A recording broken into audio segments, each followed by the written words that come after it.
շատերը գիտեք ձեզ ինչ են ասում են հիմա ժամանակն է դրա։ Դե գիտեք անընդհատ ասենք ժամանակն է, բա երբ է ժամանակը։ Այսինքն արատավոր երևույթները, այլասերվածությունը, անբարոյականությունը վեր բարձրացնել։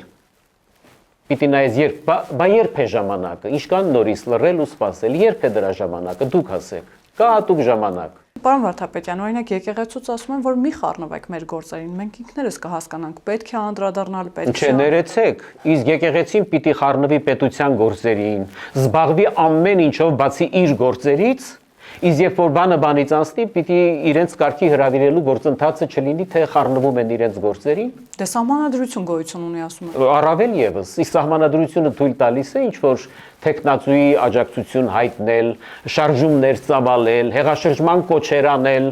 Այսինքն ամեն դեպքում կարիք կա խոսելու դրա մասին եւ գնալու, ինչպես դուք եք ասում, եկեղեցին մաքրելու ճանապարհով։ Ինձ թվում է հենց այդ գործընթացի մեջ է մեր հասարակությունը։ Բայց կաթողիկոսը ամեն դեպքում նաև հայտարարում է ոչ ուղակի, որոշ հոգևորականներ, որ չի պատրաստվում հեռանալ, անգամ եթե իրավապահ համակարգը նրա ետևից գնա, նա ԱԾ-ից կարող է իր գործառույթները իրականացնել, ամեն դեպքում ասում է, որ չի հեռանալու։ Դե կյանքը ցույց կտա, հիմա ես չեմ նստելու այստեղ որոշեմ ով ինչ է պլանավոր է,